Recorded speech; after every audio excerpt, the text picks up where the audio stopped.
To you a very warm welcome here in Slovenj Gradec, in the city where the Faculty of Polymer Technology is located, and is one of the organizers of today's second International Conference on Circular Packaging. I would also like to say hello to all the participants which are joining us through the online connection, and I'm really proud that we managed to achieve such a big number of participants all over the world on our conference, which is organized now for the second time.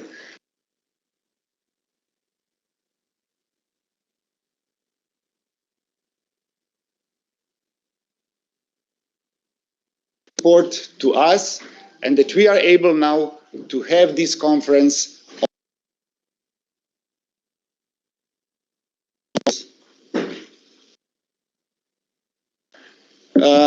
What is for us very important? You can see that we 9 different countries all over the world. What does it mean? It means that the packaging, the circular town, it's not a problem of the single nation, it's a worldwide problem.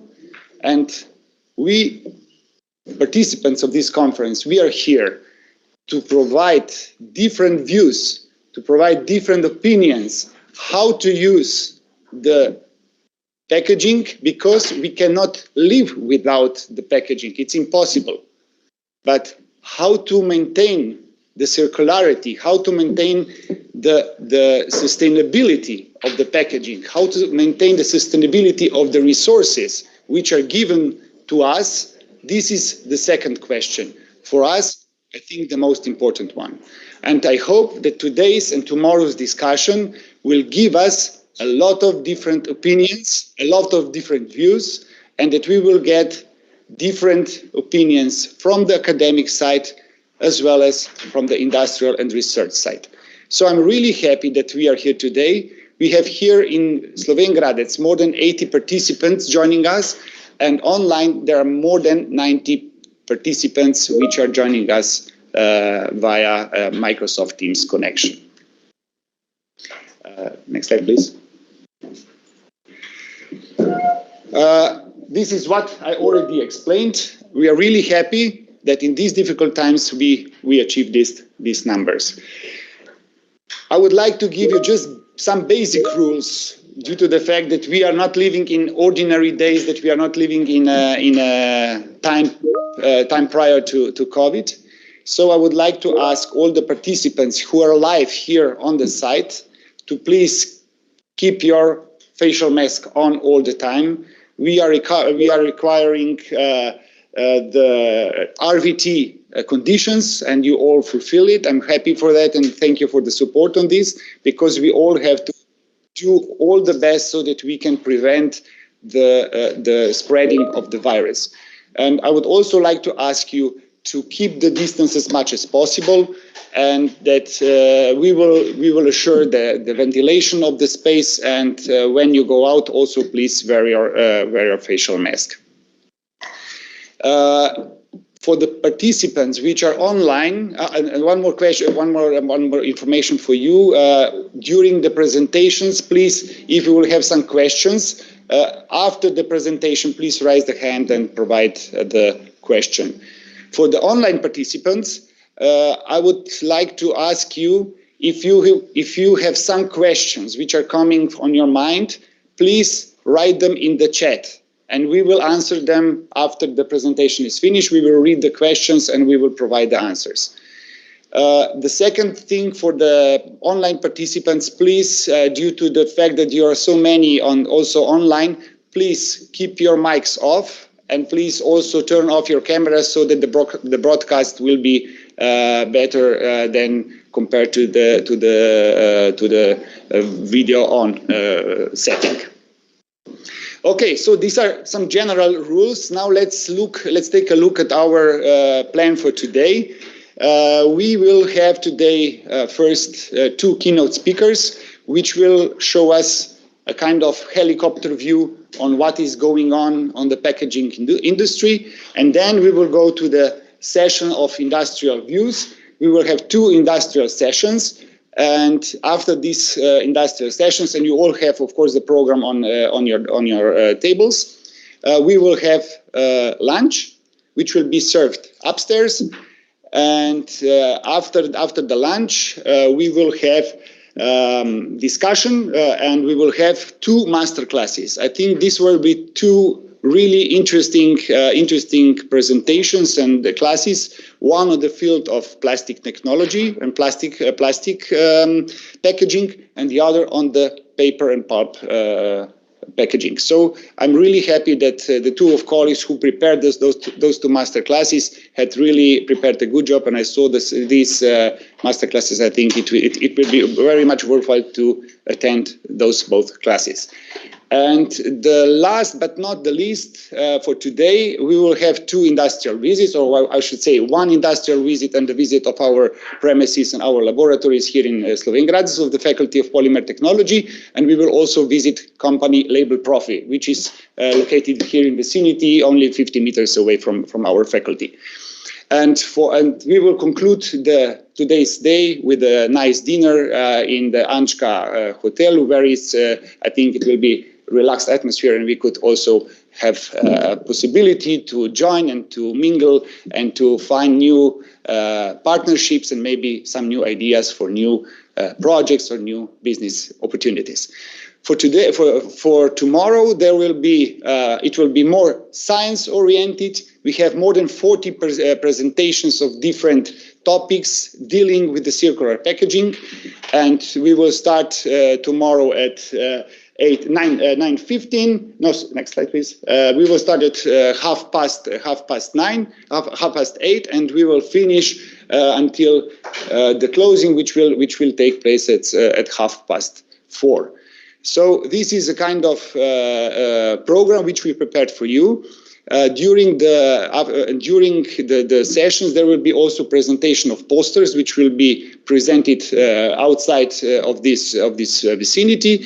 And you are, of course, all welcome to take a look and to see what the researchers prepare for you on the field of sustainable and circular packaging problems. Okay, next slide.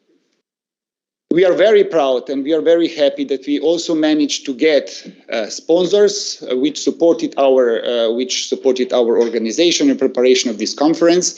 We have 2 golden sponsors which I would like to really thank. These are company Mettler Toledo and company Omnipack, which are our golden sponsors. And we have also 2 general sponsors who are one local company here, COSI, and of course for us also the scientific support is the National Chemistry Institute from Ljubljana. The last but not least thing, I have to mention that this conference is organized by 3 different partners, and I have to thank first of all the organizing team which prepared this event. I have to thank all the ladies and gentlemen from all organizing sites, especially from Faculty of Polymer Technology and Institute for Cellulose and Paper. I think you did a great job. Let's do, it's not, we just started now. We have a lot of things to maintain, but I'm sure that with all the positive will and positive thinking, which is behind our organizational team, I think it's a good spirit. And if you have any problems, if you have any questions, please ask our organizational staff, and we will try to support you as much as possible. And now I would like to give the word to Dr. David Ravnjak, who is the director of ICP, and he will also give you some words about our co-organizer. And please, David, please join me.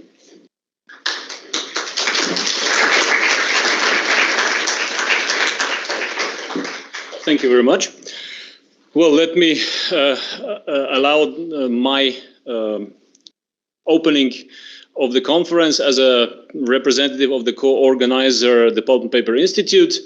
I would like to say that I've attended the first conference 2 years ago as a in the audience, and now I'm attending it as one of the co-organizers.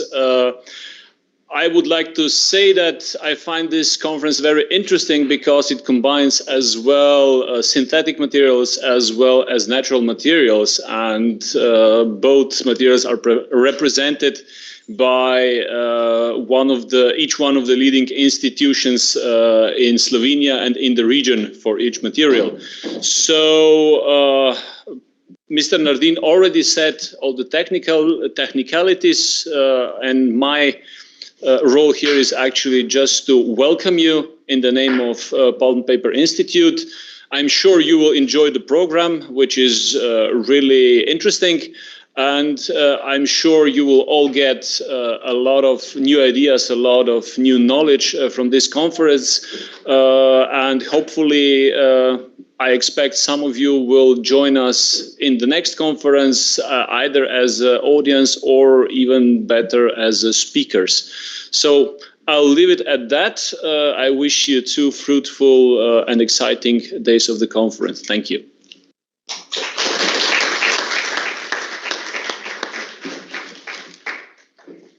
Okay, so let's start now with the official part of the conference. And I would like to say, and I would like to announce our first keynote speaker. This is Mrs. Francesca Stevens. She is the Managing Director of the European Organization for Packaging and Environment. Comprises of companies representing the packaging supply chain and national packaging associations. An experienced public affairs professional, prior to joining European, Ms. Stevens led governmental affairs and business development in the European region for global aluminum leaders Acronic and Alcoa, and held public affairs roles in the Hyundai Motor Company, the Confederation of Italian Industrial, and Alcan.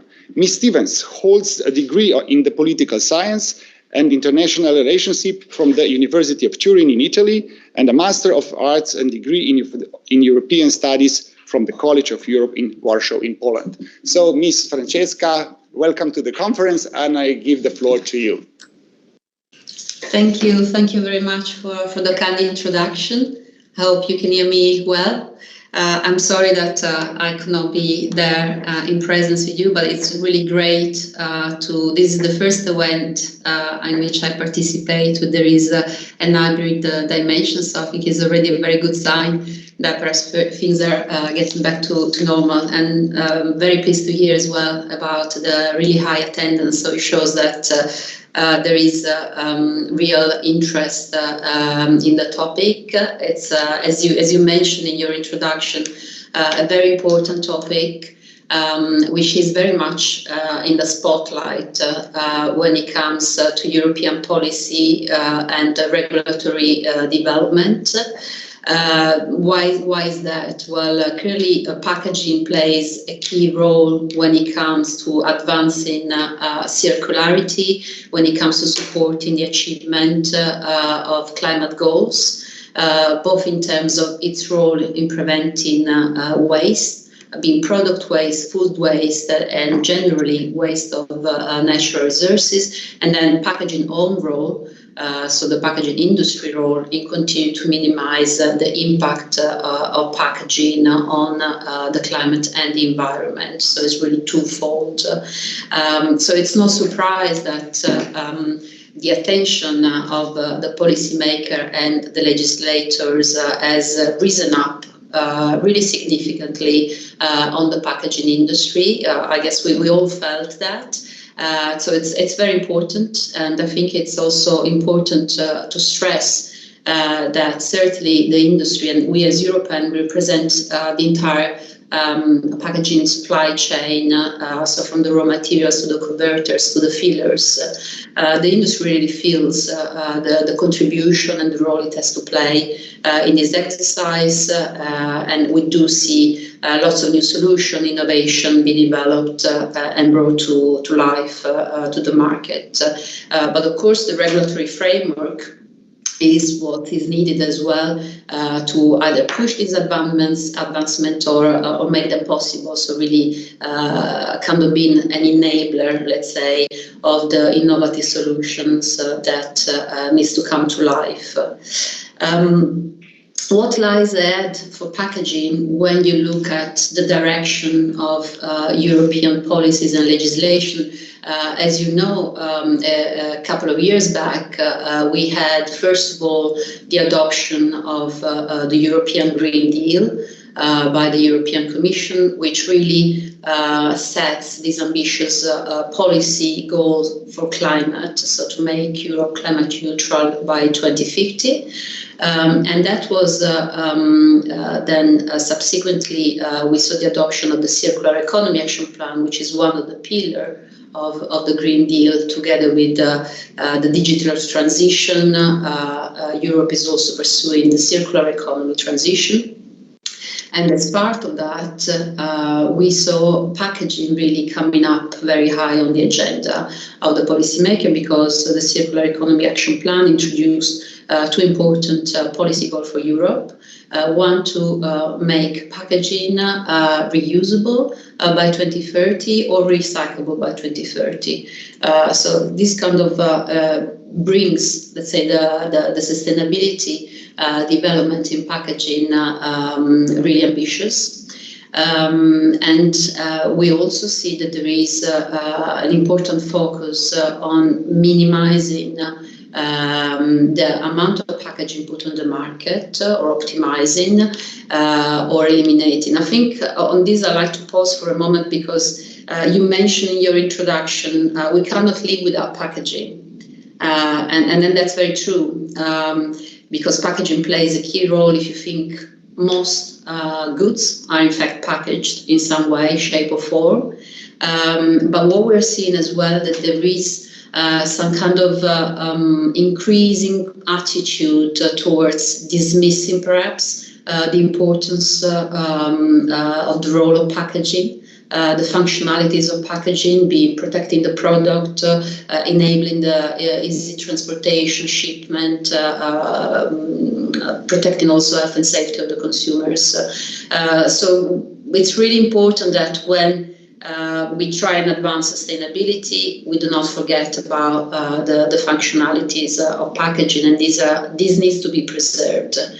So improvement, optimization, minimization, even elimination of packaging when it's not necessary, they all need to be done with the important consideration that the functionalities need to be preserved.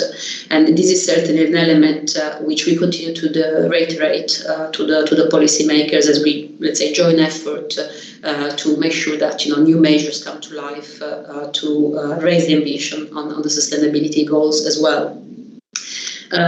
Practically, what's happening right now, which is of relevance, and I certainly encourage you to keep a close eyes on this, is the revision of the main piece of legislation on packaging at European level, which is the Packaging and Packaging Waste Directive.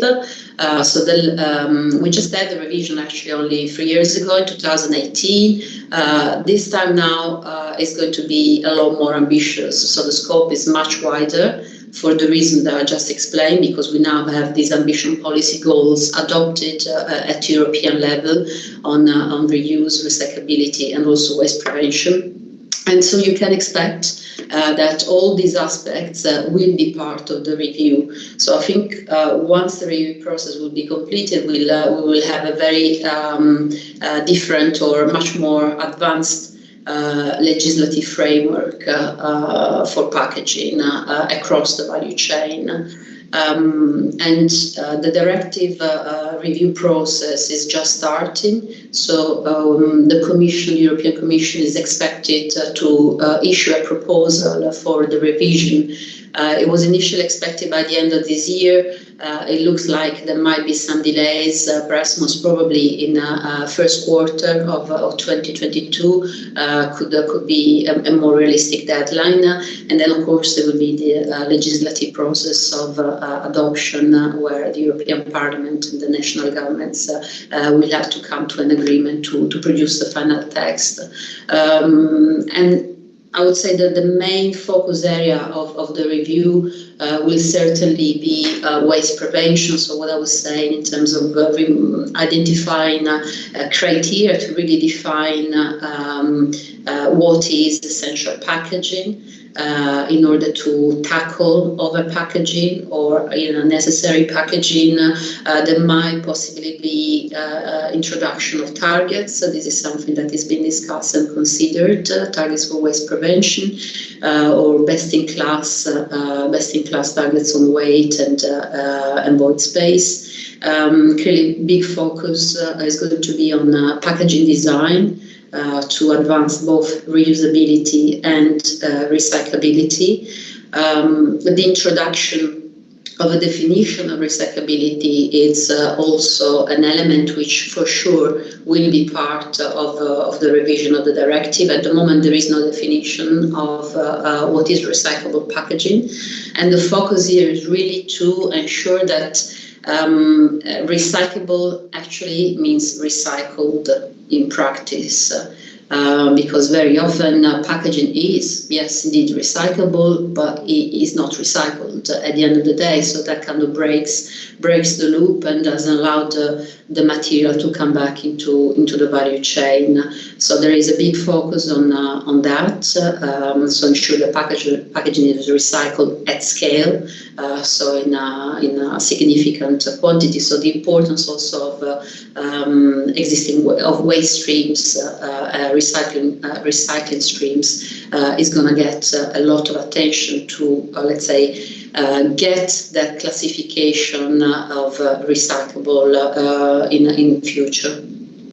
Recycled content is another important topic, and I know that the focus area and your expert here in the conference are mainly from two of the materials in the packaging supply chain, which are plastic and paper. So what seems to be the direction of travel right now is that it's very likely that there will be some form of target, recycled content target.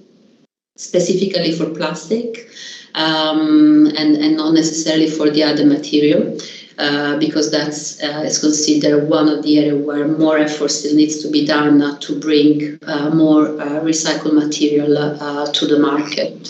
So that's something that can probably be expected to appear in the new legislative framework. And finally, well, there are more areas of focus. One which also I think it's relevant for you, particularly because you are looking at new forms of packaging and a new solution, is also the presence of hazardous substances. So you can expect there will be a stronger focus on that. Whereas now, let's say that the main framework to handle hazardous substances and products and materials is the REACH regulation. And that is also under review. There are some consideration being given to the potential need of having specific provision also included in the packaging waste directive. Again, what I'm presenting here is really is just potential direction of travel. I'd like to underline that because we do not know yet what will actually be in the proposals, but this is what's being discussed in the stakeholder consultations, in the public consultations between the Commission and industry stakeholders, NGOs, civil society, and so on. So I'm just presenting here, let's say, potential direction of travel, but by no means this is definitive, because we will have to wait for that, the actual proposal by the European Commission. What I think it's important to stress, and of course, we can cover many more areas, and I'm happy perhaps, I know there is a little bit of question time towards the end of my presentation, so I'll be happy perhaps to answer any specific questions, because there are many other developments of relevance in terms of real legislation. As you know, we had the adoption for plastic specifically of the Single-Use Plastics Directive, which was adopted in 2019, just entered into force this summer in July 3rd. And It comes also with specific targets and measures, not just for packaging, but also impacting some packaging products, single-use plastic packaging. But what I would like to do now, perhaps, I think, is just to drive your attention to the fact that I think it's really important for both industry and academia to be really engaged already in this conversation, in this consultation, in these processes, because really you have a unique expertise to bring to the table. And this revision of the Packaging and Packaging Waste Directive has really the potential of being transformative for the industry and really take packaging sustainability to the next level. But it's important then that we all get it right. And so in that respect, I think it's essential that we need to remember that the ultimate goal is climate, reducing the climate emission, advancing environmental protection, and therefore both minimizing the impact of packaging that and the contribution that packaging can bring in pursuing these goals. So for this, the policy and regulation really need to be evidence-based. That's why I was referring to the importance also of bringing examples, bringing contribution to the debate, very concrete and very practical, because there is a little bit the risk that we, in trying to do good, we might do bad, in the sense that trade-offs need to be really carefully assessed.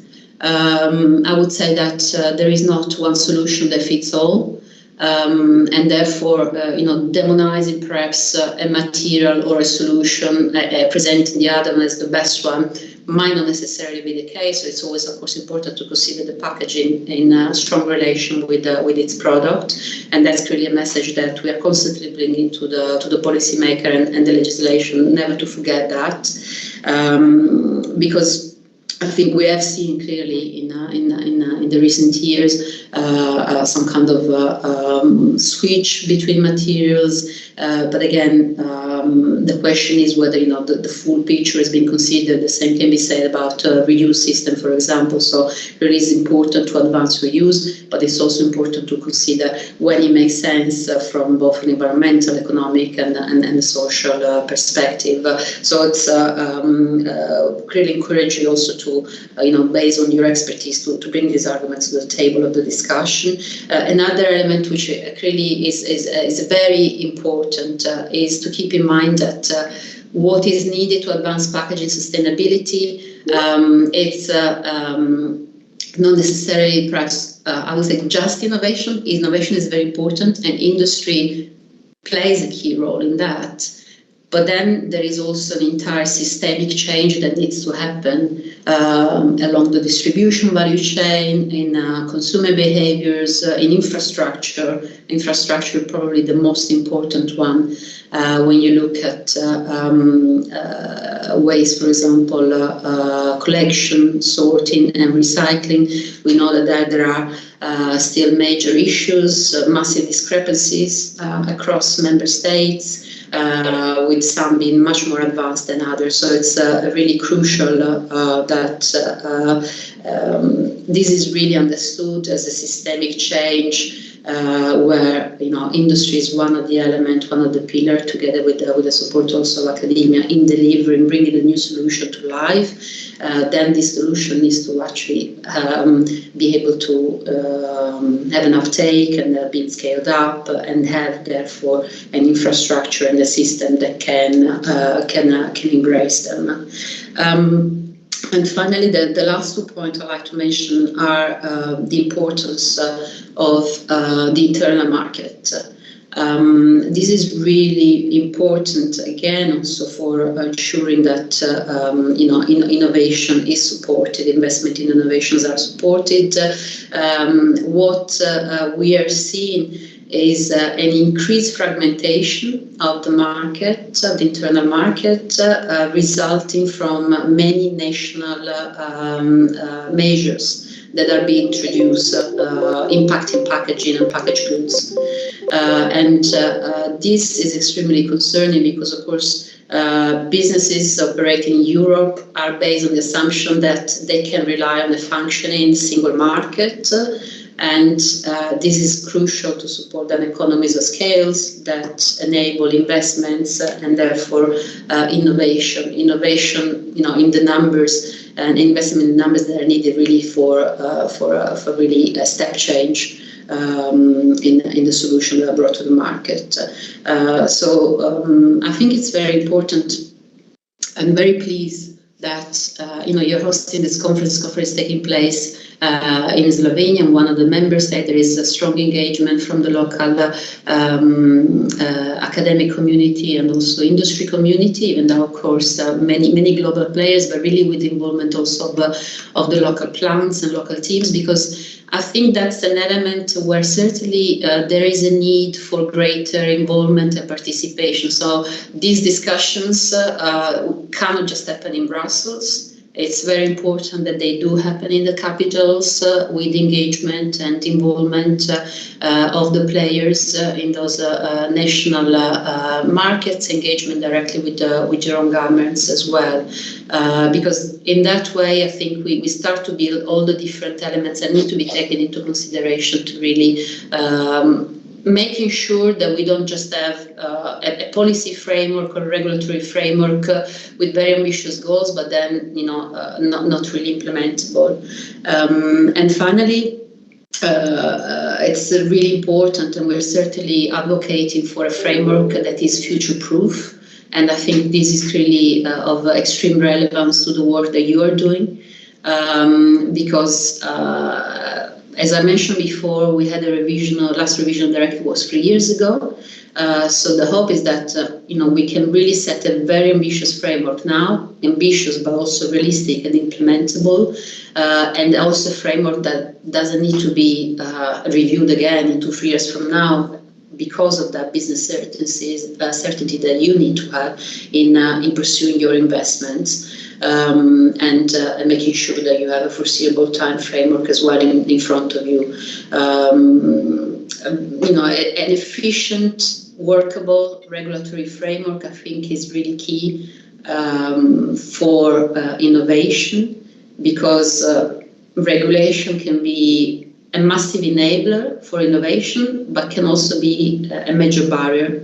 So for us, really, it's crucial that the regulation, that we get it right, really to prevent the risk of, basically hindering further innovation rather than supporting its uptake and scaling up of new solutions. So with that, I'll probably pause here, and I'm really looking forward to your questions. Okay. Thank you very much for your speech, for your presentation.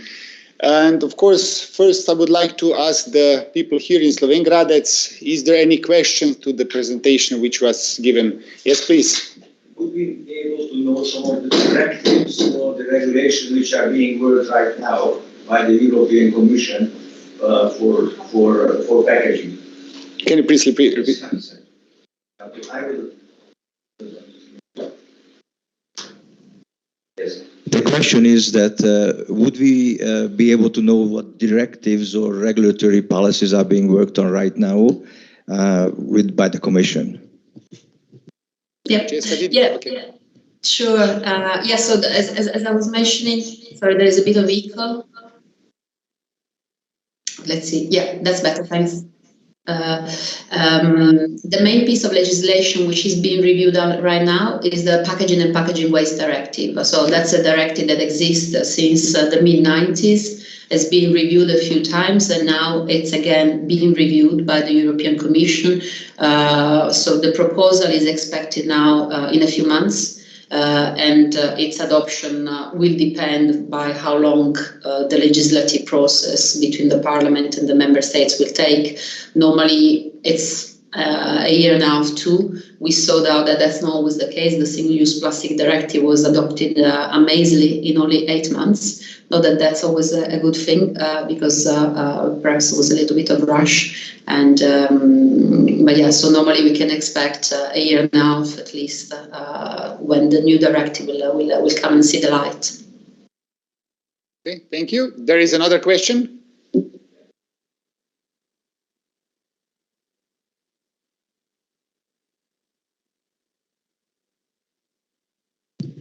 Yeah, that's right.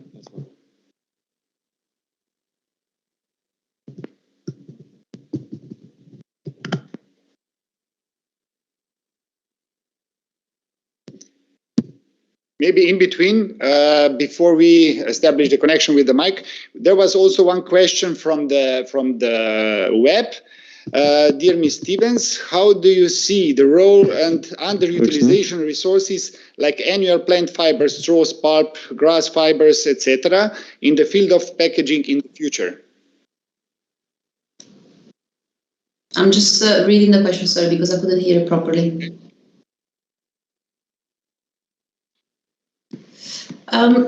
Well, I think that certainly when it comes to paper, on one hand, you see, a result of the additional focus on plastic to a certain extent has led, to a switch by certain industry and certain brands as well in try and kind of moving away from plastics. Which might result in, and is already result in increased use of paper-based solution. That was important to remember is that, and I think anyone would be mistaken to think that one material is the one in the spotlight. When you look at what's happening at policy level, there is a strong focus also on the paper industry with the bio-based strategy, the forest strategy, which was just recently adopted by the European Commission just before the summer break. So I think it's just important to remember that the focus on advancing sustainability and reducing the environmental impact is high on all of the packaging material. So just no one is going to have, let's say, an easy life in the years to come. Okay, thank you. Hello?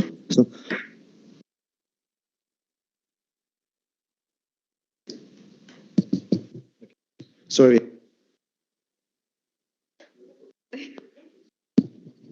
It works. Okay. Oh, I have. Yeah.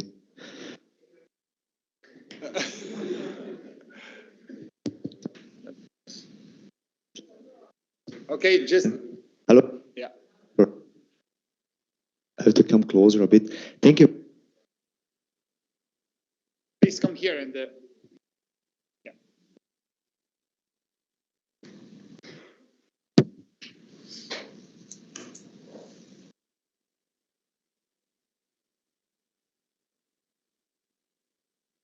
Now I have a stage. Big honor. Thank you. Thank you very much for a presentation and the overview about these materials. Can you maybe comment on the EU directive about the packaging waste regarding the paper and paperboard? So it should be implemented by the end of 2030, and it said that the recycling rate of the paper and paperboard should be now from 70 to 85.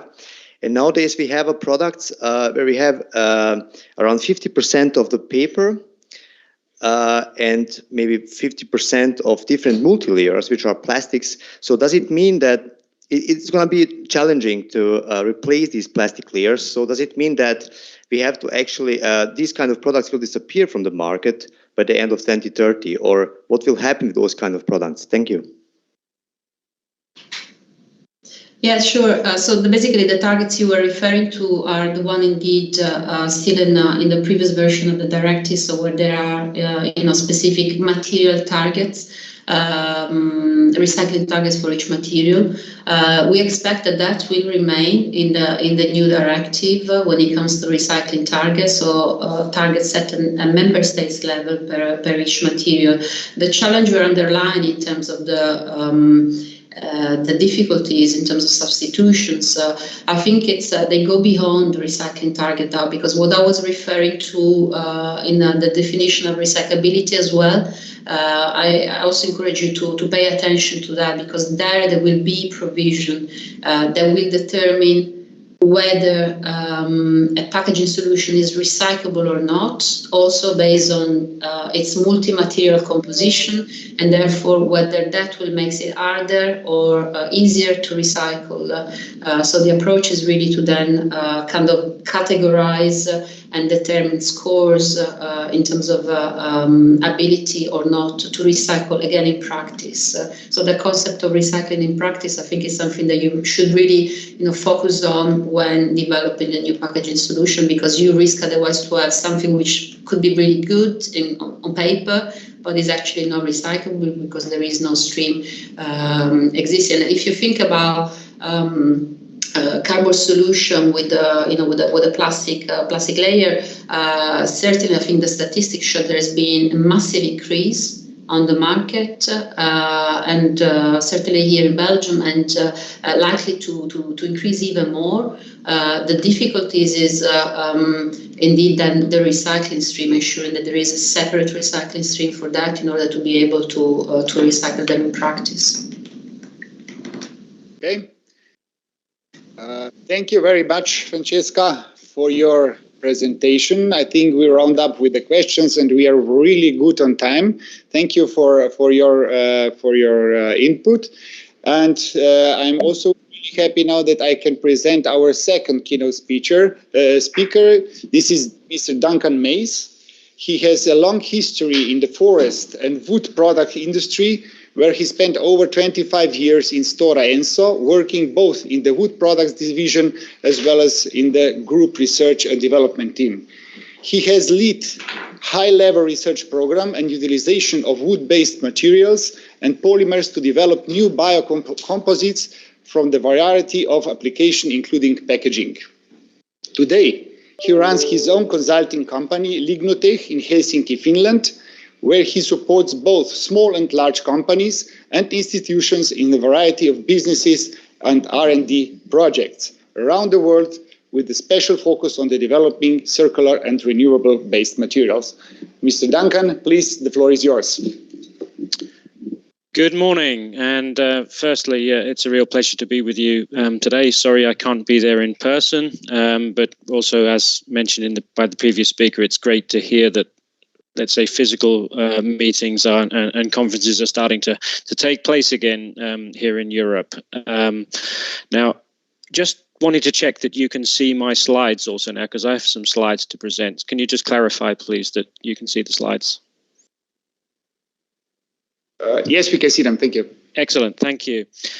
So the content of my presentation today is actually to go through various different stages and topics. Primarily, I'm going to start with some big picture issues around the circular economy in relation to packaging, but then I'm also going to give some examples of circularity in other sectors, just to bring some insights and thoughts as to some potential learnings for the packaging industry as well in that respect. And then going to discuss a little bit about renewable materials and some of the misconceptions or misunderstandings or confusions which are related to composite materials, etc., and then some of the background to some quite interesting new technologies which are emerging, and hopefully that'll give some inspiration for the next couple of days workshop. So with that in mind, I want to start with the big picture, and that is about actually a mega trend which continues to evolve, which is the urbanization, and what impacts actually urbanization is having on raw material usage and where actually raw material is. So as the headlines state here, cities are generating a very, very high percentage of global GDP, and they are consuming the majority of the natural resources that are being consumed around the world. And then the figure of 50% of the waste material is generated within cities and large urban centres. The greenhouse gas emissions, again, cities are generating that. The continuous trend for urbanization, up to 70% of the population, global population, is living in more urban centres. Now, the country where I was just moving back from, Australia, then it's almost 80% of the population living in the big urban centres today. So the key message there is that where is the material of the future? It's very much located in cities and urbanization. So that's something we need to bear in mind. I think you're going to go through the during the workshops obviously the classic Ellen MacArthur model on the circular economy, and I think this represents very nicely the combination of finite resources and then renewable resources, and where they actually meet, and the meeting point actually is in the cities. So the key challenge and the key issue is development of the effective collection, sorting and optimization of logistical movement of end-of-life materials, products and packaging. And that's something which obviously was mentioned in the previous speaker's notes, and is something we really need to focus on further. Energy recovery is also becoming a very common alternative solution for waste or end-of-life materials, but obviously in the hierarchy of recycling, energy recovery is seen as a one step up from landfill. But in many cases, countries or member states and cities are investing also in energy recovery of municipal solid waste. So there's going to be an interesting dynamic or playoff between when is it more sensible to recycle and reuse something versus actually conversion of this to energy. So that's going to be another dynamic and angle to consider. I'll take you through a few examples of how combining renewable materials into the circular economy. Obviously, we all know the big global Tetra Pak product packaging. It has, as mentioned in one of the questions, actually, it's a combination of natural wood fibers and then polymers, foils, and additives, etc. The majority of that product is consumed in cities, and basically what we're now starting to see is an active movement towards building ecosystems, multifaceted businesses, sorting, recycling, development of new technologies to separate materials, and then basically break these materials back down into individual constituents for new products. That's a recent, for example, is an announcement with Tetra Pak and Stora Enso and Plastigram Industries to develop a recycling process in Poland, announced this summer, whereby actually Stora Enso will be using the recycled fibers from Tetra Pak to make new cardboard products, and utilizing the Plastigram technology to separate these materials. Then I'm going to talk a little bit about brand owner influence and responsibility for the circular packaging solutions. So it's a really big question that, what role does the brand owner take in ensuring responsibility of packaging and the circularity of packaging. Obviously, many of the brand owners have built an initial consumer, let's say, expectation and experience through the packaging itself, such as the leading mobile phone and tablet manufacturers. the haptic properties, the appearance, the luxurious nature of the packaging. It's a beautiful product, i.e. the packaging itself. But I was sort of contemplating that and thinking myself that when I buy a new phone or a new iPad, etc., I never want to throw the package away because it's so beautiful, it's so nice, that what ends up happening is that I just end up having it stored in my cupboard somewhere. So I checked in my cupboard and I found numerous different beautiful one of these beautiful boxes. So I did a rough calculation. I reckon, globally, there's over 300,000 tons of primary packaging used today to package these tablets and mobile phones. The question is that how to get these back to the recycling system, and then actually they are so well built and so good that actually. Is there a chance that these could be reused rather than actually repulped or converted to energy? So I think there's actually a bit of a sea change needs to take place also in minds of the brand owners as to how they potentially can encourage maybe the return of packaging, this luxurious high quality packaging for reuse in the future, and what type of business models can be built around doing that. Another example of a global brand, obviously the big furniture store. So this is very interesting because I've looked at this more from the point of view of how we are seeing a shift from global supply chains to regional supply chains and what impacts that actually is having also on product materials consumption and packaging. When I first started in this industry, then I recall, when I first came to Finland, we were selling large amounts of wood products, for example, from the Nordic region to China. This materials were being processed in China, manufactured, and then shipped back to Europe. Obviously, these were the days prior to high focus on carbon footprint of businesses and brand owners and products. But what we've seen, very carefully over the last years, IKEA, for example, have been changing their approach now and taking much more of a regional position.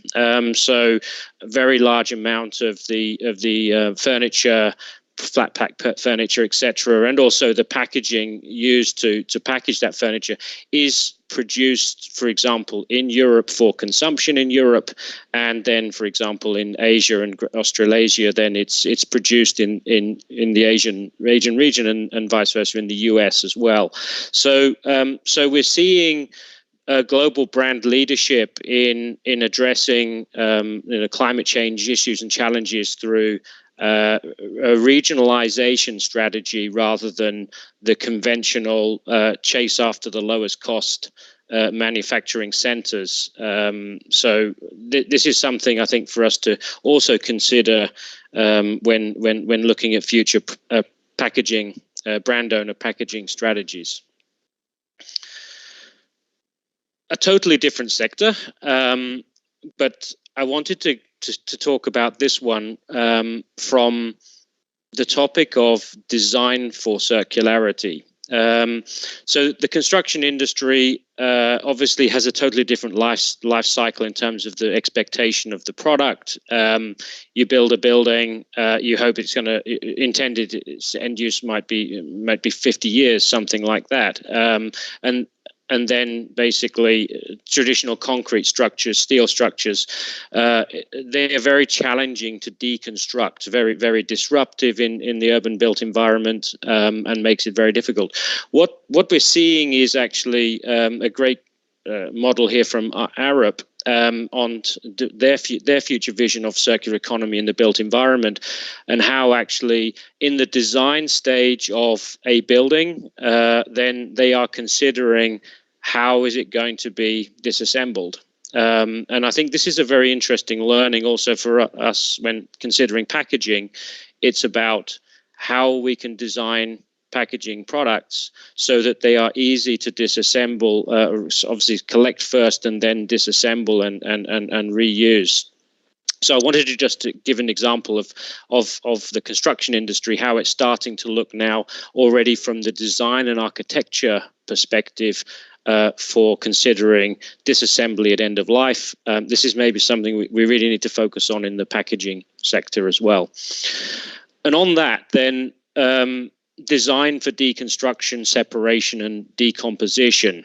This is what I wanted to give a few examples of, some cases, and actually a university fairly close to you, in cooperation within a Renew, have been working now or are working on some quite novel and interesting techniques and technologies to incorporate, let's say, what I call activators to enable controlled delamination or decoupling of composite materials, and there's also been a recent project completed, a Horizon 2020 project by a company called Innovative Film Solutions, who've actually developed a copolymer of PP, for example, or PE, combined with an enzymatic component to enable actually enzymatic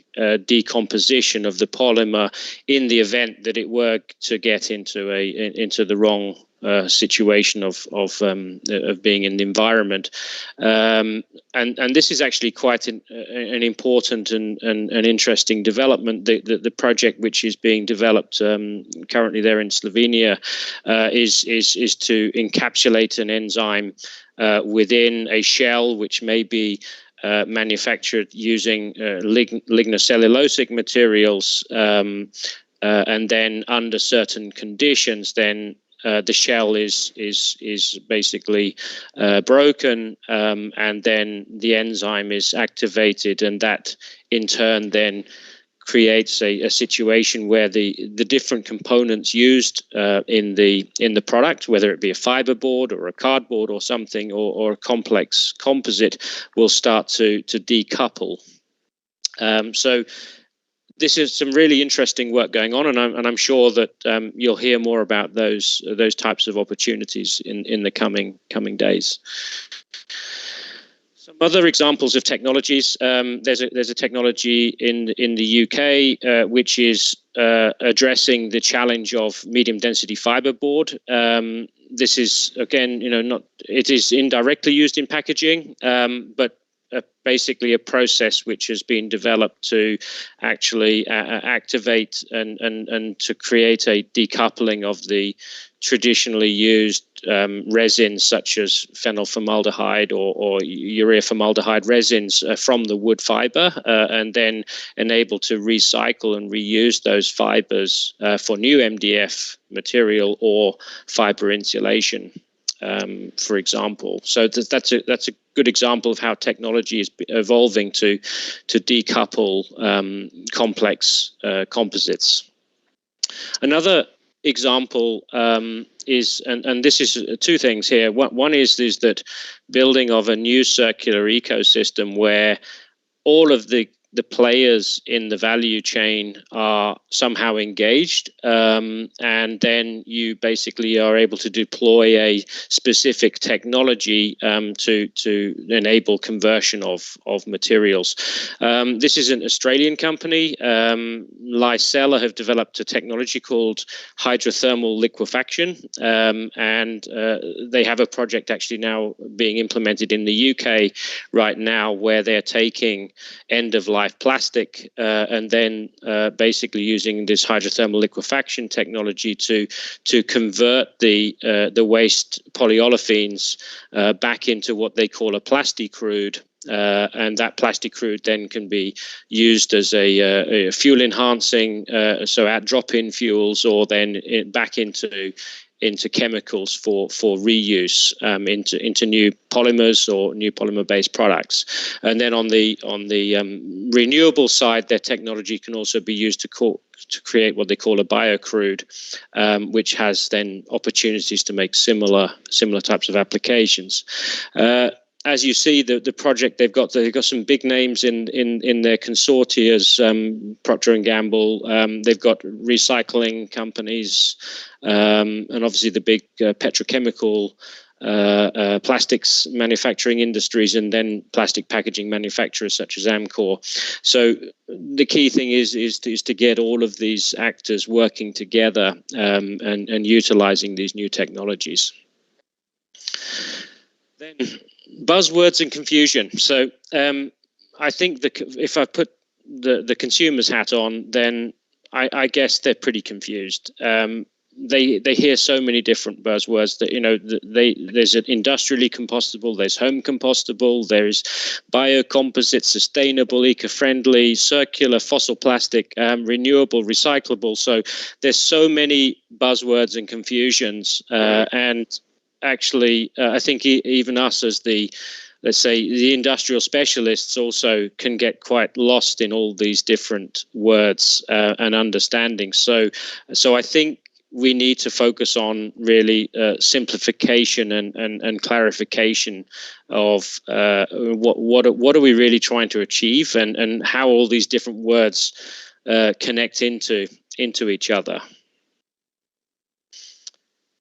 Then I'll go on to the topic of the world's most abundant natural polymers, and here you see a tree. And basically the three primary constituents of the tree, i.e. the cellulose, hemicellulose, and lignin. The question, one of the questions earlier was actually around, you know, the potentials of using straws and grasses, etc., as a packaging solution. I think that's is an interesting question, and I think that definitely on a local market level, then why not? And I'm seeing some technologies now emerging where some of these straws and fibers are being converted to cellulose for packaging, for example.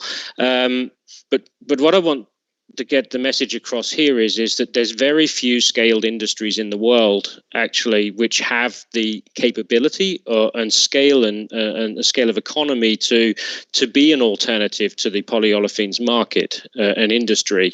The forest industry, the kraft pulp production alone globally is over 200 million tons per year.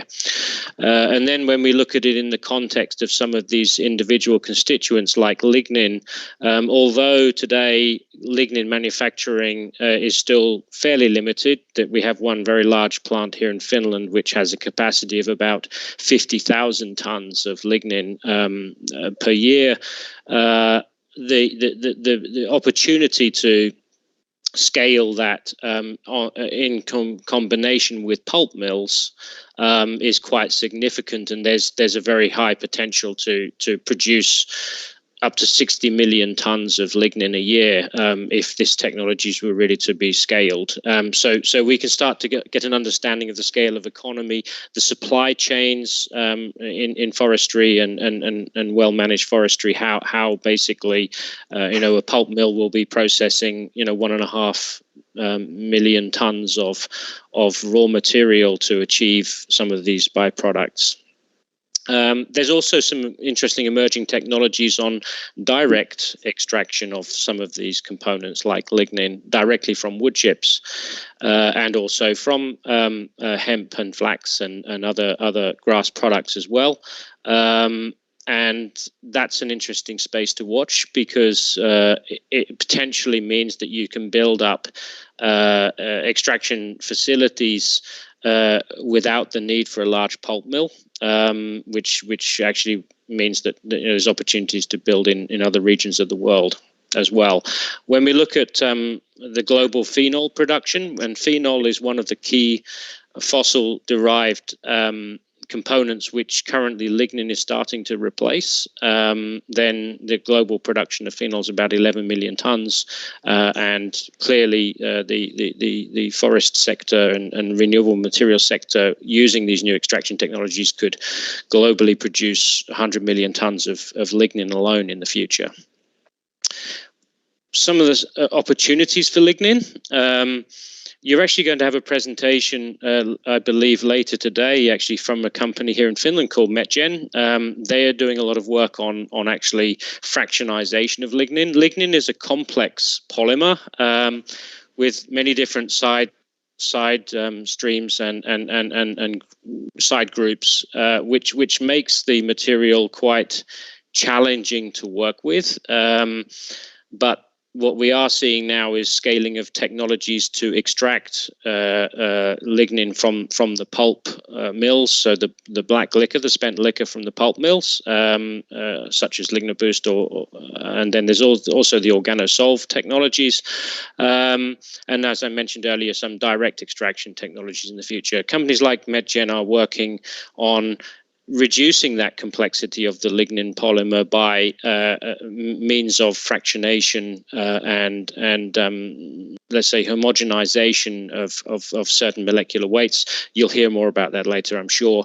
There's been some very interesting launches this year. For example, from Stora Enso have launched a new resin glue system for the particle board and insulation market, which is a lignin-based glue system, which then actually uses no formaldehyde and no isocyanate as cross-linkers.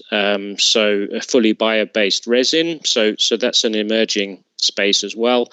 There's some great work going on, for example, in Aalto University here in Finland on development of lignin-based coating systems, where they have been working on creation of nanoscale spherical lignin particles to create a type of a lotus leaf effect coating.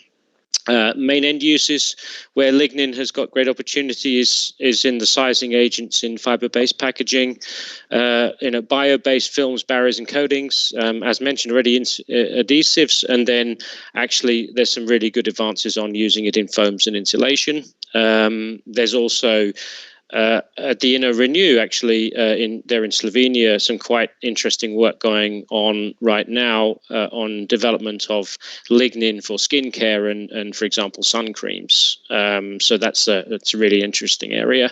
And then finally, a recent investment development also here in Finland is on utilization of carbonized lignin in energy storage as alternative to lithium-ion batteries. So really some great opportunities coming in lignin.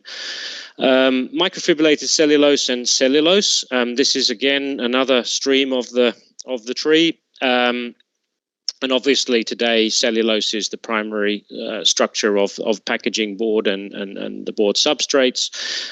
What we're seeing now is an increase in use of what they call microfibrillated cellulose, which is a process of breaking the cellulose down into microfibrils.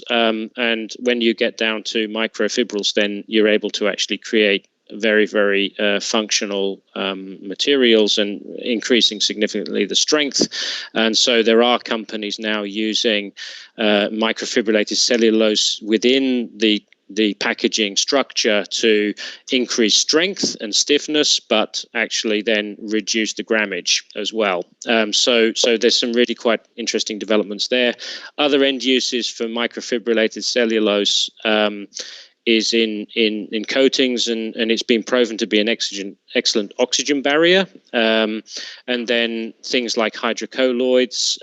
I've even actually worked on a project some years ago where we used microfibrillated cellulose in ice cream production to create a reduction actually in the amount of fatty milk used. So you got a really great in-mouth feel, and the ice cream didn't collapse when it in a hot restaurant. So it was actually a really interesting end use. And then, as mentioned earlier, foams and insulation, and even then using it into the construction sector, and more recently actually development of carbon fiber and textiles using microfibrillated cellulose, and in the case of carbon fiber also a combination with lignin. So some new innovations in the renewable circular materials area. What we're seeing is formed fiber becoming very popular now.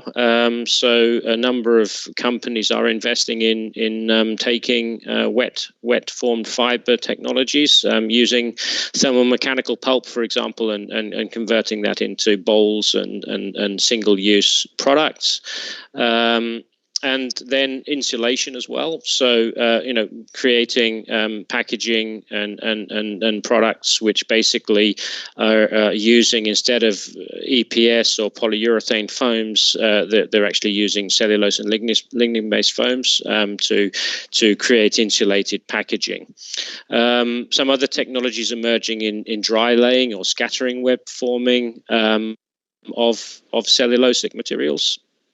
And actually, when looking at the overall carbon footprint, then there's been actually some pretty interesting publications and research into the overall carbon footprint of a cellulose-based, for example, food bowl compared with a recycled PET food bowl in terms of its overall carbon footprint.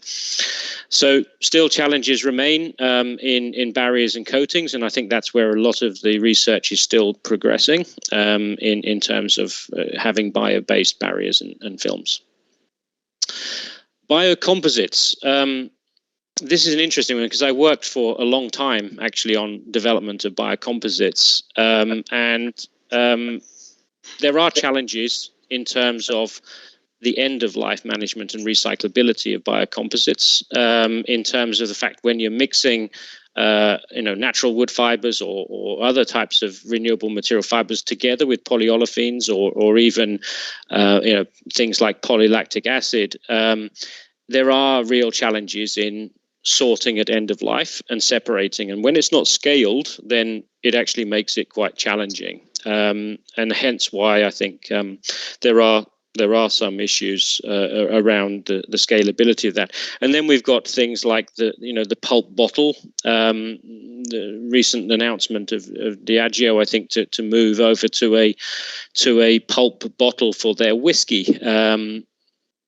Very interesting and groundbreaking, but at the end of the day, I think we can all understand and assume that the core of that bottle anyway will have to have a very functional polymer barrier, and then of course a screw cap and seal and whatever. So it's a complex composite which will have challenges in recycling, sorting, recycling and reusing. So I think we've got to be a bit careful on how complicated we make these types of composites. And as I mentioned earlier, we have to design for deconstruction and reuse. The development of the SUP directive, this in principle is a really good move and supports a lot of the reduction in waste plastic problems. However, it is also potentially quite challenging for the emerging biopolymer space. Polymers like PLA, PHA, etc., are included within the directive, which means that in many applications like cutlery and cups and plates, etc., those are going to be restricted under the new directive. So when developing and designing new bio-based or renewable material products, we need to keep in mind this new directive,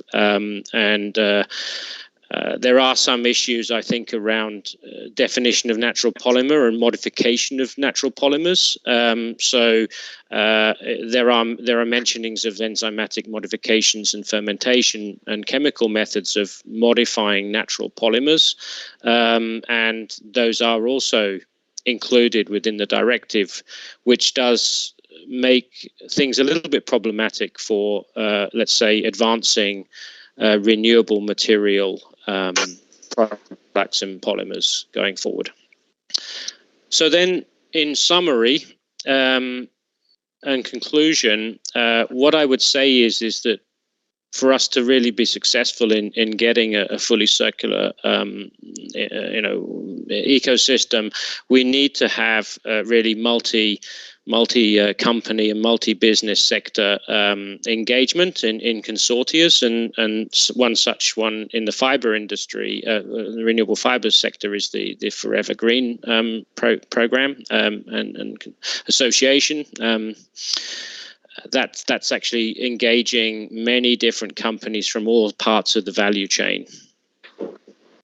We need to advance the use of AI for tracking and reverse logistics of waste materials, so that they can get back.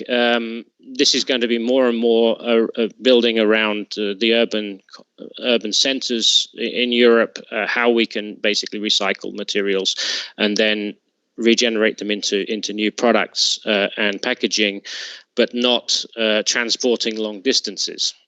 There needs to be more advances in separation and controlled decoupling, as I mentioned earlier. There's some good work going on in that area. And then there is potential, as a result of this new urban raw material, to reduce the overall drain on virgin material usage, which needs to be also an objective. And that fits very well with the waste management hierarchy of reduce and reuse. The other key message is that from the renewable industry sector, renewable is not enough. It needs to also be easy to collect, sort, deconstruct and reuse. And I think there has been maybe some parts of industry that have really played just the renewable card, but that's not enough.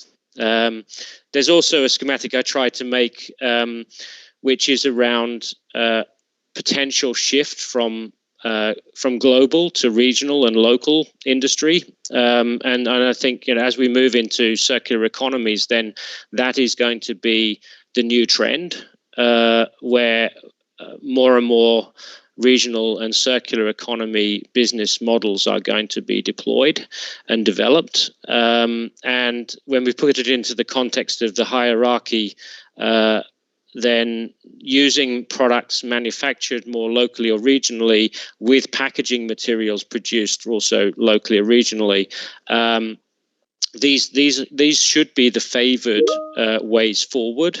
And when we're looking at government incentive or EU incentive for investment in new technologies and new businesses, then these types of business models and businesses in general should be more desirable from an investment perspective than, let's say, the opposite end of the scale, which is a ready product and ready packaging produced with non-circularity in mind and is not within a non-region. It's a non-regional product. It's brought from the other side of the world.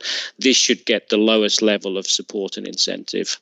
So with that in mind, then I'm happy to answer some questions, and hopefully this was interesting for everybody here. Thank you. Okay.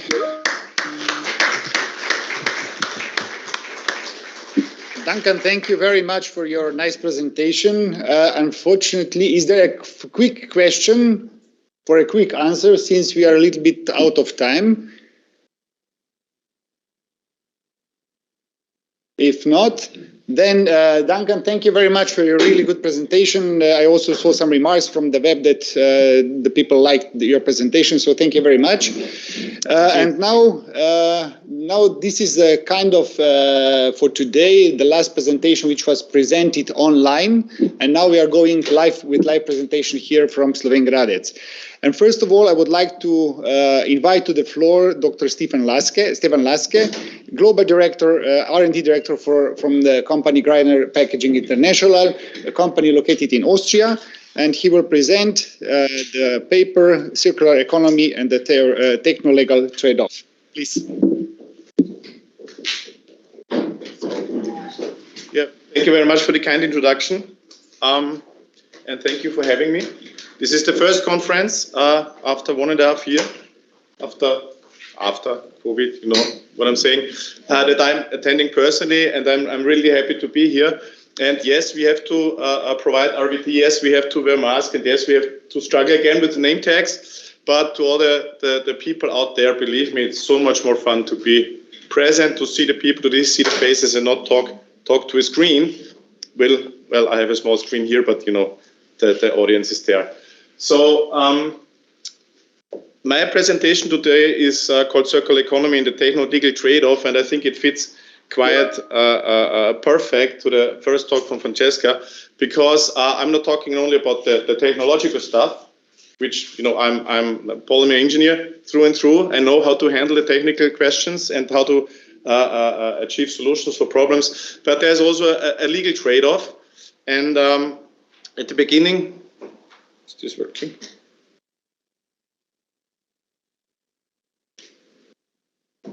Can I give you the mouse? Okay, let's do this.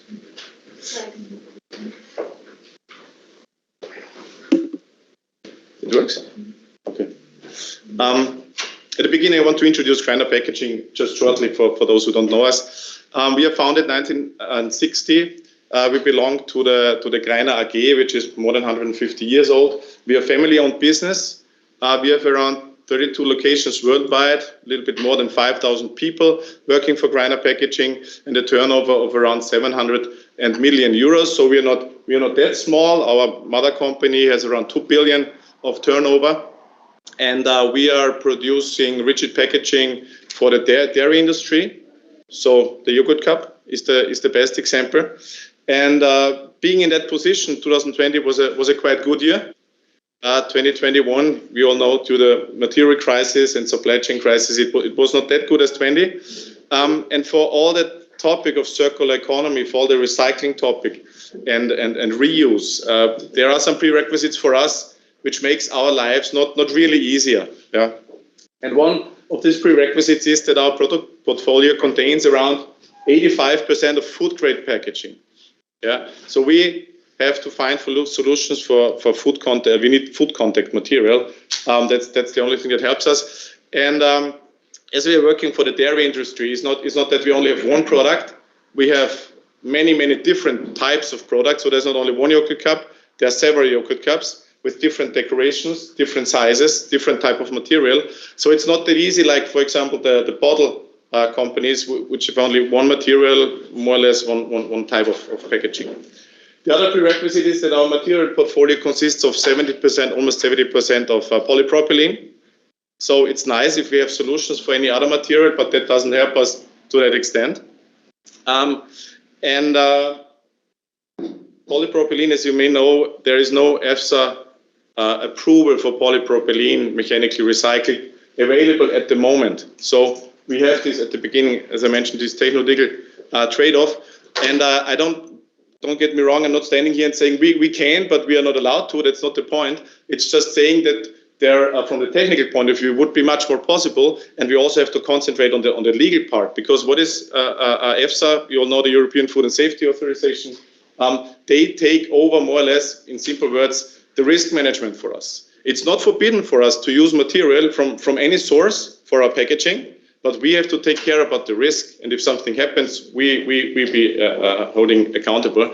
So that's not possible. We cannot do that. So we need this EFSA approval. FDA is a little bit simpler, but anyhow, we are mostly in Europe located. So the EFSA is our important partner here. And I say partner by intention because we have to work on this together. There are a lot of stuff we don't know at the moment, how this will infect the products, how recycling will infect our products, the processing and shelf life and whatever. And EFSA doesn't even know as well. So we have to work together to find solutions. So that's the message here, not only the technical part, but also the legal part. What is available at the moment? We have also a very big marketing team, and they prepared some slides and some statistics here. I think you know most of them. 70% polypropylene, I said in the beginning. Of course, we are working very much also with other materials. rPET, rPET is the only polymer at the moment where you can make food contact products out of it, because these guys work since 30 years on it, and they achieved it. Polypropylene is not that far, and there is a problem with the presentation. Anyhow. rPET is not unproblematic, because we are used to work with polypropylene. rPET is something completely different. The CO2 balance of rPET is not better all the time, and the availability is also questionable, because what RPET is available at the moment is from bottle flakes, and you know the bottle flakes should be used by the guys who produce the bottles and not by the guys who produce the yogurt cups. So we try to find different sources from RPET. Yeah? So this is one possibility. Shall I wait for the screen? Yeah, and if you watch people processing polypropylene suddenly switch to RPET, that is a lot of fun, because it just does not work. You need different machinery. You need different approaches. You need drying at the beginning, which is not necessary for polypropylene. You need higher temperatures. The PET is more sensitive to humidity and temperature and so on. So all the processes we have, and these are very high level processes, very effective and efficient processes, just don't work with PET. So it's not only a switch of material, it's a switch of process as well. And this, again, cannot happen overnight. There's a lot of investment necessary. And again, doesn't help us completely. Thank you very much. Perfect. I told you that the availability, so sorry for the German words in between, but I'm not from the marketing department, so I have to use what they give me. Sehr gut means very good. So the availability for mechanically recycled RPET is very good. Chemically, it doesn't play a role here at that point.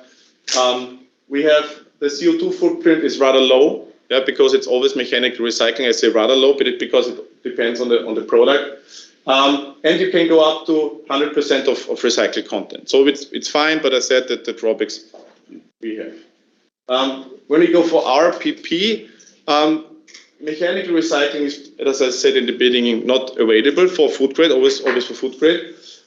So we can go only for chemical recycled polypropylene, and there is a small amount available. We are talking about, well, a few hundred tons of material. We are processing more than 100,000 tons of polypropylene every year. So we really need to find consumers who only need this low amount of material. But again, you can go to 100% recycled content, so that's completely fine.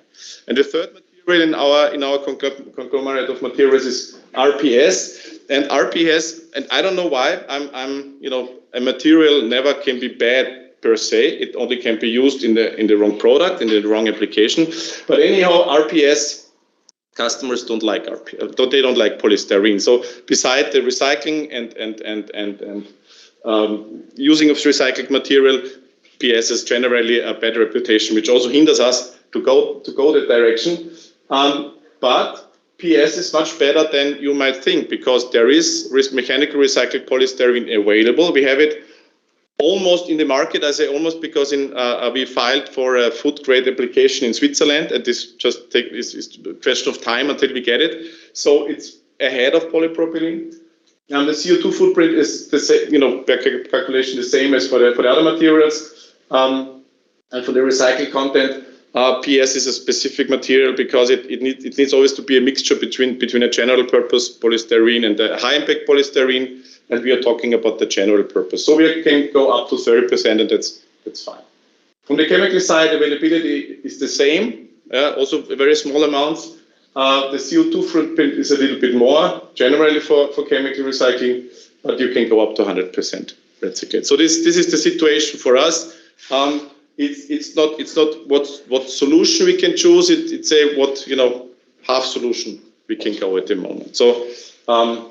But anyhow, everything more or less available.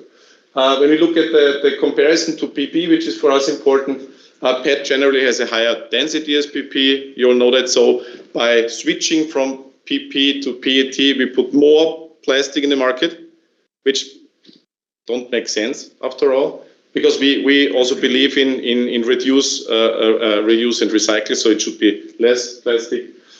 Compared to PP, we have a higher CO2 emission. That's also not good, especially for the sustainability department. They don't like that if we increase the emissions. The material properties are completely different. And if you think in applications, if you don't think in material, if you think in dairy applications, for example, you have a high temperature sterilization. And this is done since decades. Works perfect for polystyrene, works perfect for polypropylene. And then you send a cup of PET to the customer, and nothing works. Sterilization in high temperatures just do not work. So we need to find a solution there as well.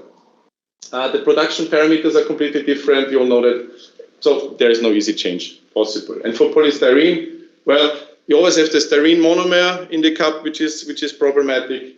And there are discussions in Brussels on reducing the threshold, the allowed threshold of polystyrene, to a level which is, well, which would make almost every polystyrene product impossible. We have exit of polystyrene of countries and even brands. We have major brands who say we don't want polystyrene, even if you have solutions for circular economy. If you can recycle them, we just don't want it. So the question is, do we ride a dead horse with polystyrene? And I know you know a lot of this information. I just want to show you how fractal all of this is. There is no one way to go. It's not one technology. It's not one material. It's not one application. It's all of it, the whole bandwidth. And that's actually what we're trying to do. Very, very successful, I think. I will show you at the end. But from this situation, if you do not know what to take, where to go, there are some basic rules, I would say. And one rule is the circular economy is the business case of the interface. So it's not that we need to, invent completely new value chains. It's just more or less the waste management and the production, the waste management, the raw material, the waste management, and the converter, who need to find a way that everyone earns money at the end. Waste should go the way of economical sustainability. At the moment, waste goes the direction of the lowest cost. And I just read an article again. They catch some companies in Austria who sent 900 tons of plastic waste to Turkey because it's the cheapest way. Yeah, and if we can lift that to economic sustainability, then we have a much easier life. And make waste streams accessible and usable. And I think that's also what Duncan was saying in his presentation. We found out in our research that there are a lot of waste streams you can't think about it. Waste in hospitals, for example. These are very, very nice waste streams. They just need to be collected. They can be processed quite much easier than if you go for, I don't know how it's in Slovenia, in Austria it's the yellow bag, the yellow bin. If you put it in there, you have several types of polymers and it's very hard to, sort and all that stuff. So make it accessible and usable. And what I always say is, we are doing recycling since decades. PET, we even recycle. Greiner was doing along the highway these billboards from recycled materials in the 80s. So we did this, and everything is done already where every partner along the value chain is earning money. So what we need to achieve is that what we need to look at is that where along the value chain is a stakeholder who is not earning money, and this is the problem we should tackle. If everyone earns money, this will work instantly. Yeah. So this is just a short peek from the R&D work we are doing. In Greiner, we are very decentered R&D. We have, as I said in the beginning, 32 plants. Every plant has its R&D manager, R&D coordinator, and I somehow try to keep them all in line. There are people working on different topics. And what we set up, and we made a quite intensive R&D strategy the last year, so presented it last year to the company, and we try to really catch everything. Every stakeholder along the value chain, every area in the materials. And I just give you some examples. GP Oil is a project where we, as a converter, working on chemical recycling of polymers. So we are really interested in that. We're also working on mechanical recycling. We just posted that we generated a very small loop in Austria where we produce PET cups for school milk, and then the school milk cups are collected, and then we reprocess it again. We're working on the raw material preparation. So how can I generate a really high value recycling stream? I don't know if you followed LinkedIn, and if you see us, we have just posted that we need to reduce the decoration, for example, printing. We presented cups with very low amount of inks on the outside. So this makes recycling better. The use of recycling. So for us, how can we produce flawless cups? And at the end of the day, we don't have an excuse and say we have bad recyclates, so we have bad products. Our products need to be perfect because they are for food packaging. And we need to take care that our machines, our people know how to handle this. de-inking or K3 wrap separation. These are projects where we want to make the recycling also easier. I'll come to that later with an example. And Encycle is a H2020 project about enzymatic recycling. So we are active in chemical recycling, mechanical recycling, physical recycling, and also enzymatic recycling. So you see, we really try to cover everything. And this is the result at the moment. I can tell you really a lot is going on from all departments, not only R&D. And I give you some information about these products. And I'd like to start from the right for the people on there, because you can't see my red dot. The digital watermarks. So this is a project, you know, Holy Grail. I'm sure most of you know this project. We are really active there. You have some watermarks on the printing you don't see with your eyes, but with the sensor you can detect. You can transport information with the product, what material is used, where does it come from. You can follow the supply chain and all of that stuff. And this should help detect such products. This is a K3 cup. K3 means it's a German abbreviation, but it's a plastic cardboard combination. It's not a multi-layer. It's a combination, which means that you don't have it doesn't stick on the cup. You can separate it very easily. But if you look outside, you see paperboard. So you somehow need to tell the sorting line how to separate. The next step is the K3R100 self-separation. So if you put some pressure on the cup, that board will break off the cup by itself. What do we want to achieve with that? Well, if you collect this cup in a garbage truck, and the garbage truck always compresses his garbage to get more garbage in the truck, and then it separates by doing this, it separates the cardboard from the cup. And if you pull the waste out of the truck, you have the white, most of the time white cup, and the cardboard's already separated, and you don't need the sorting line. This works really, really good. There are products on the market which are glued.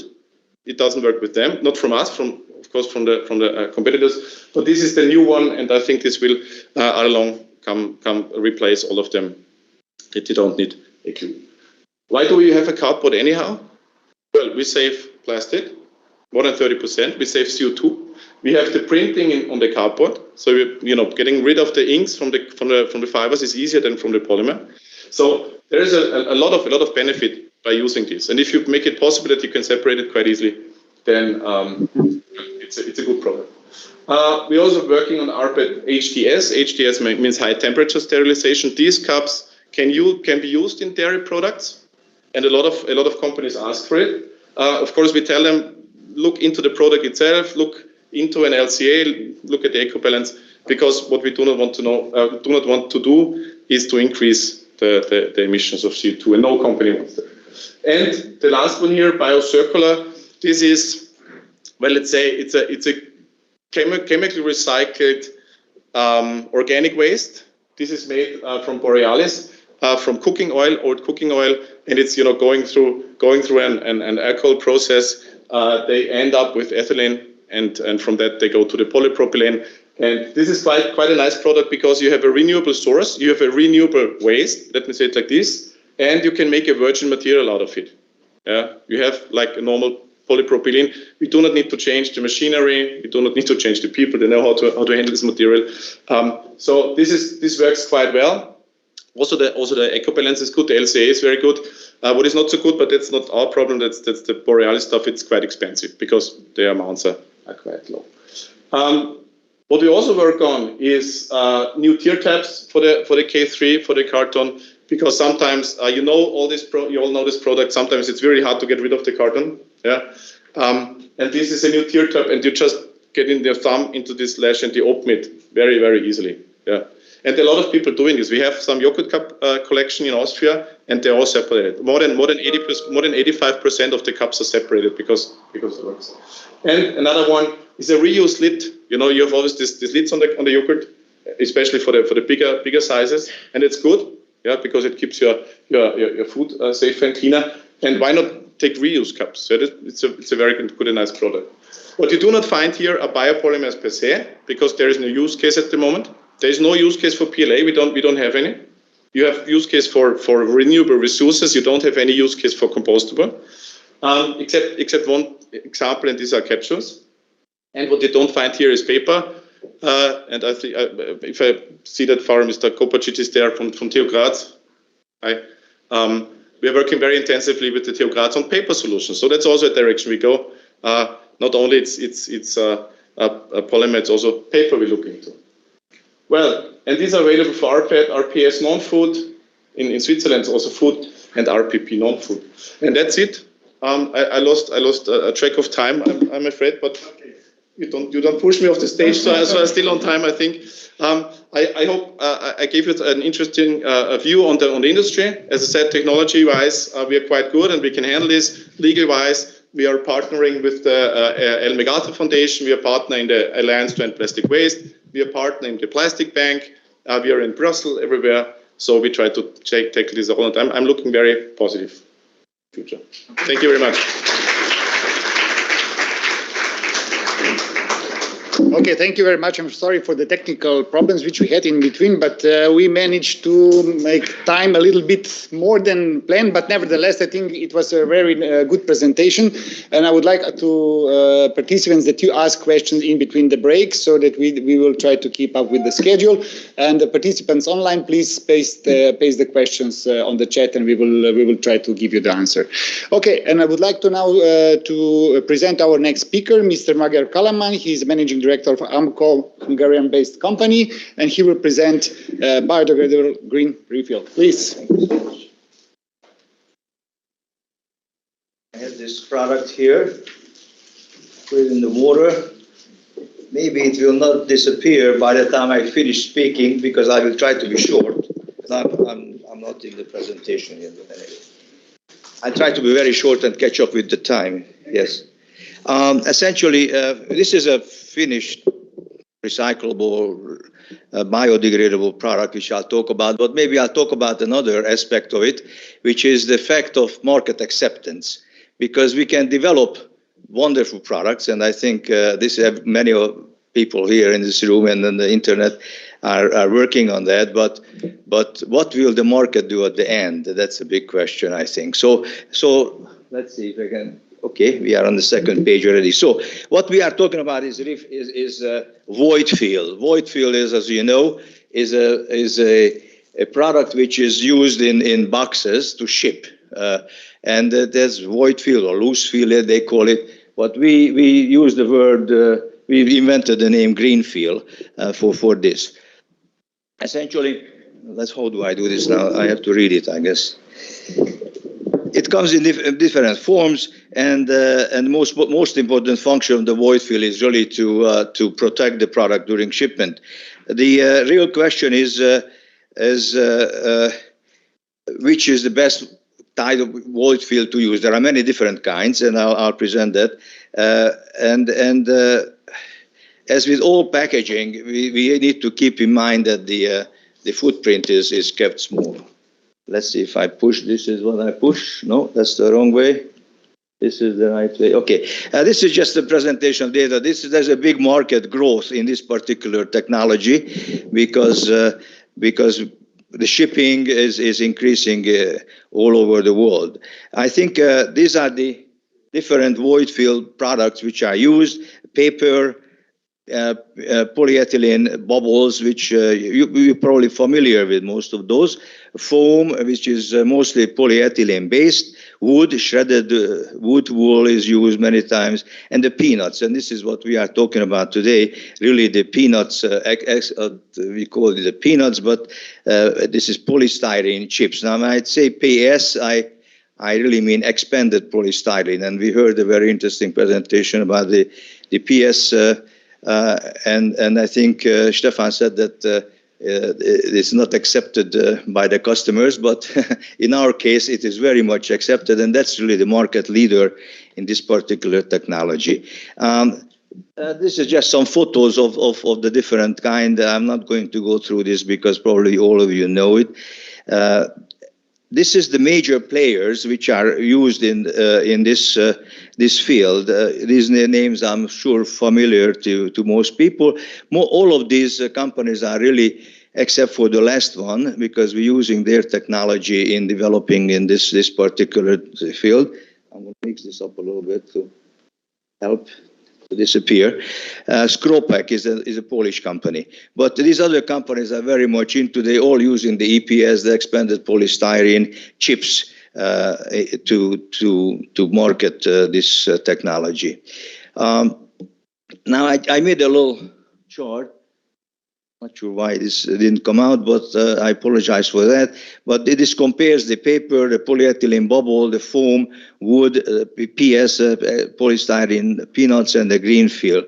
And you can see that if you're looking at the on the top, is recyclable, sustainable, reusable, biodegradable, compostable, and if it's petroleum based or not, you can see that the greenfield product is a perfect product for this loose field technology. Now, so if we just focus on the greenfield, I forgot to say that essentially the greenfield is of starch. It's made of corn starch and a little bit of potato starch, and it's a very simple process to make. The shipment is done in pellets. The pellets are extruded, and that's how this material, this expanded material, is made. So if you compare the polystyrene, you can see that this is much more preferable in every one of these different criteria which is listed on the left side. It's sustainable, biodegradable. You can really just put it in anywhere in the ground and it just becomes biodegradable. So probably it's going to help vegetation. Compostable. It's very easily disposed after use, such as you can see it. And one thing I didn't mention, that it's usually a one-way packaging material, because mostly it ends up in small packages by the customer, and the customer doesn't know what to do with it. The polystyrene will never disappear. It could be thrown in the regular garbage, but it will not disappear, it will not degrade, whereas this greenfield material will. And it's really many times it's really problematic to what to do with the package which you get in the mail. It's anti-static and it's reasonable cost. And this is the key issue, that it costs less than polystyrene. It's easier to make, it costs less, and what you do need to watch out not to ship it too far, because essentially then of course you have another problem because you're shipping air. So really the product couldn't be shipped. Yet polystyrene is being shipped from France to Eastern Europe, and they sell it. It's quite well accepted by the customers. So the benefits are here for the greenfield. It's a vegetable and starch-based product. It's biodegradable, compostable. It's a reasonable cost. Sustainable source, certainly the corn is sustainable. We could saw that coming over here too. There are a lot of cornfields. Easy to use, small carbon footprint, less expensive than the competition, which is critical. Lightweight, low electrostatic charge, and it's water soluble, as it's being shown over here. I believe I'm almost at the end. Essentially. Yet we are looking at a really good product, and yet it is difficult to convince the customers to use this. It's kind of interesting, and this is what we need to really do. This is a marketing challenge. Oh, sorry. This is what we really have to focus on: education about the environmental. We need to talk about the environmental benefits and that it is really a safe choice to use. We have to be careful about the advertising, fair advertising. Believe it or not, the EPS manufacturers claim that it is a biodegradable product, even though it is clearly not. And to the end user, they all confused about this. This was a great slide which we saw before, that all these names are all used in different formats, and they're very confusing. So we need to make sure make sure that the customer understands what we're talking about. We need to make sure that we provide certain machines or utilities which make the application simple, because it may be difficult to just get it out from the bag. we need to make sure that the shipping costs are reduced. Also in a way that it is not shipped across Europe, but also we need to provide logistical knowledge to get it to the customer from the manufacturing facility. And we need to develop the market and educate people, and then we need to develop the brand. And essentially, this is the conclusion would be that the greenfield is a void fill material, and the future is really here. But still, we are having problems sometimes with the customers to make them understand that we developed a perfect product for the shipment of material. Any questions? I'll be happy to. I think I did pretty good in time, did I not? Okay. Okay.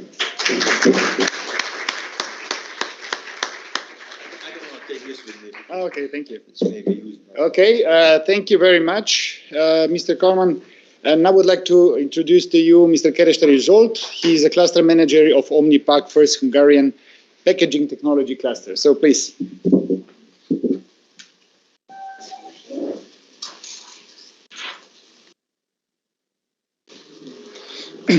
Thank you very much for the invitation. Actually, my COVID area has been sandwiched by Slovenia, since my last trip before COVID was to Ljubljana, where we finished an Interreg project led by the National Institute of Chemistry and a company from Maribor, Papirol.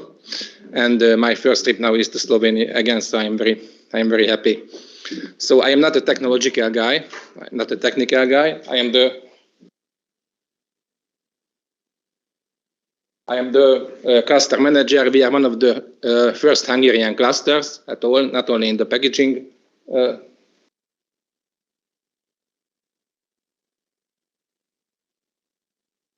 It doesn't. I skipped it. Okay. Now I will try. So actually, we do have 38 members altogether, mainly from the packaging industry, manufacturers and distributors of packaging materials and machinery.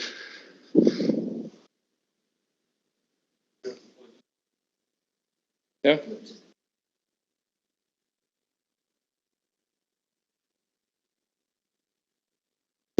Okay. So actually, we have 38 members, and the activities of the companies are building on each other.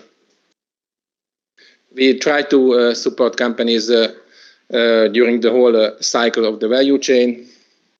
And I would like to mention one of our flagship projects. So we develop PHA. Many companies have been developing this material. However, we think that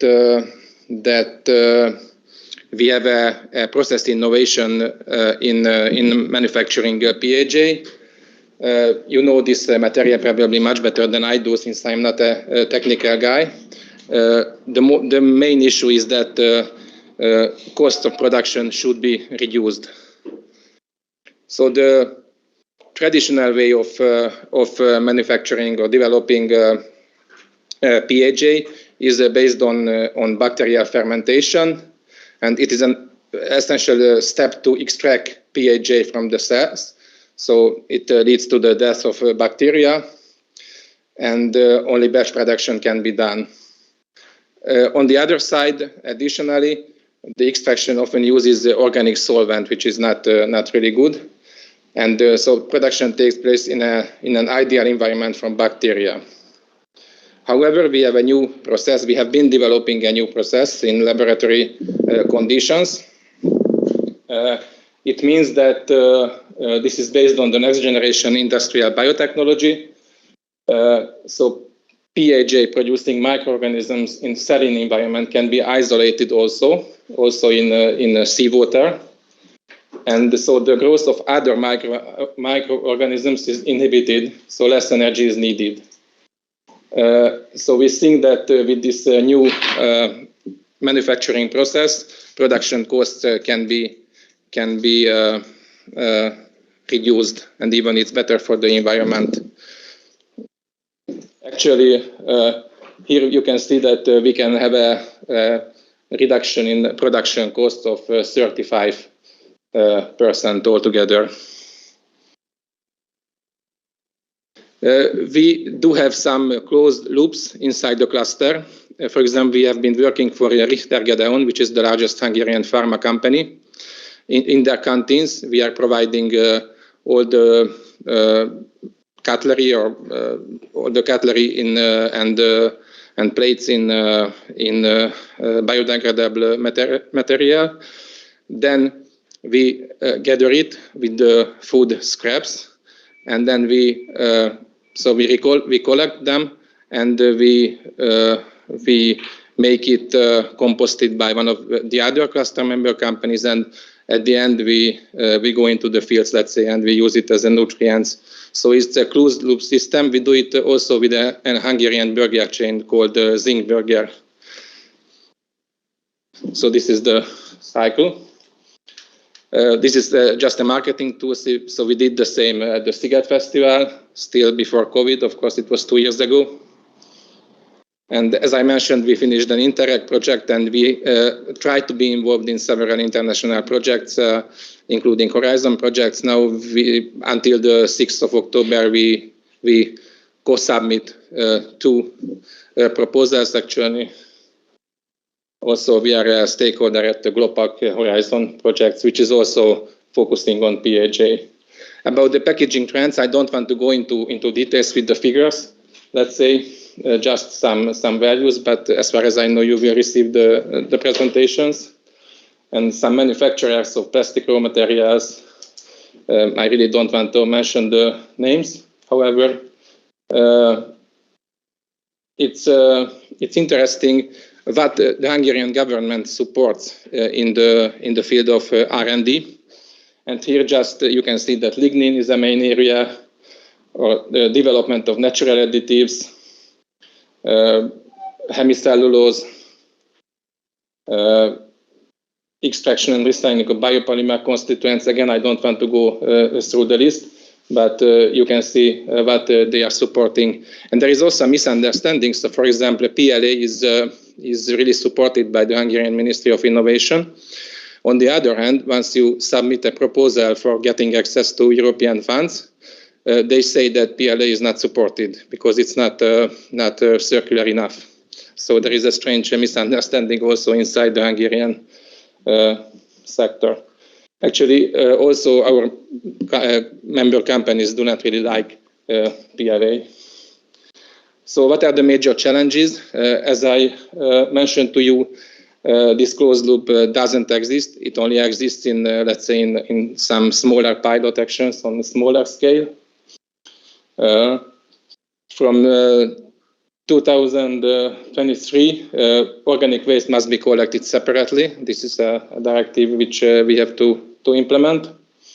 So we have 2 materials which we cannot really do anything. And so maybe if you have any ideas also for an R&D project or also for business, then we would be ready to discuss the heat paper, so this cash register paper, and the paper tissue and napkins. We cannot really have a solutions. Another interesting area is green filming. So you should know that in Hungary many films are shot, actually in Budapest, probably because there are still buildings which have not been renovated since the Second World War.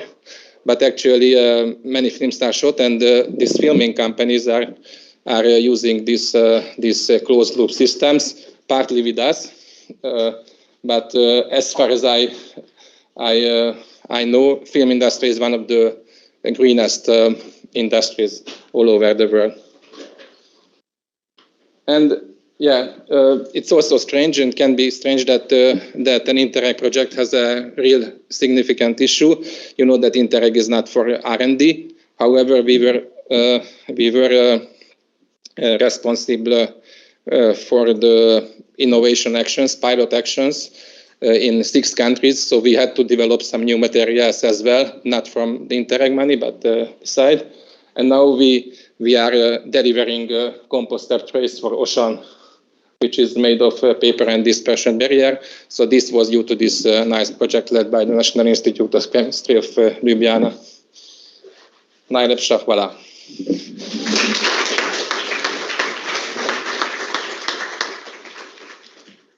So Thank you very much for your presentation, especially our colleagues from Hungary, that you keep up the time and you save my honor with that we are now ready for the coffee. So during the break, you can also online see the videos about our organizations, which will be running in the time of the break, and the coffee will be served upstairs. Please join the coffee and please come back sharply 11:15. Sorry.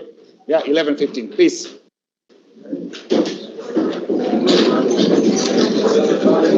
Excuse me, one idea. Is it possible to have that computer somewhere here? Unfortunately.